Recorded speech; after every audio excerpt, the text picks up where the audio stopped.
Причината е едноставна да се спасат 50.000 градби на граѓани кои се под прагот на сиромаштијата и не можеле да ги легализираат своите објекти со претходните законски решенија. Премиерот Зоран Заев одново застана во одбрана на законското решение на кое последно стави вето председателот на државата Стево Пендаровски, одбивајќи да го потпише указот. Од бурата реакции кои испливаа по гласањето на законот дека се остава простор да не се одговара кривично за нелегално градење, Заев ваквите обвинувања ги отфрла со повисоката цена за легализација на дивоградбите, со потврда пак дека нема да може кривично се гонат поединци ако законот стапи на сила. Кога се носи вака одлука, да се даде шанса тие преку 50.000 објекти да се легализират, тогаш не можете тие претходните кривично да ги гоните. Не е уставно. Ако алудирате на господинот Екимовски, тој има 3 кривични дела, колку што знам, прочитав од јавното обвинителство.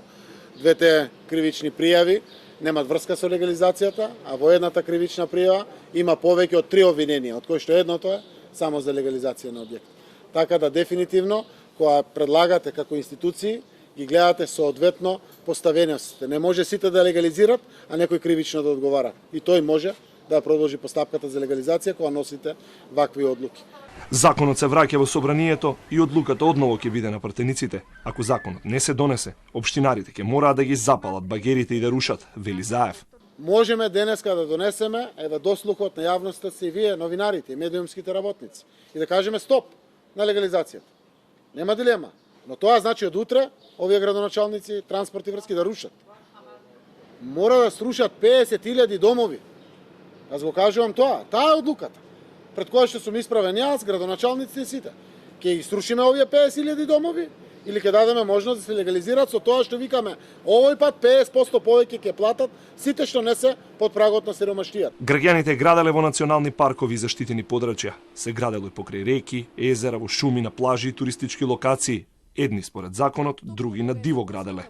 Токму од овие причини Пендаровски гледа носење закон, кој создава неправо, привилегирајќи ги оние кои не ги почитуваат законите и одби да стави подпис на законот. Невладините експертите остро го нападнаа законот за легализација на дивоградби, дека е спротивен на уставот, околу владењето на правото и заштитата на животната средина, а владата ја обвинија дека се обидува предизборно да направи противуставна амнестија на сторен криминал.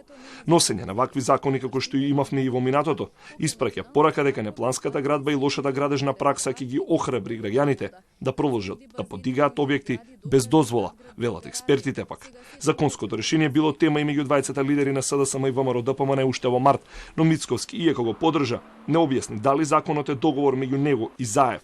Пратениците имаат 30 дена, доколку сакаат повторно да го донесат законот. Амандмани може да поднесат само на забелешките на председателот. Потоа, тој е должен да го потпише указот.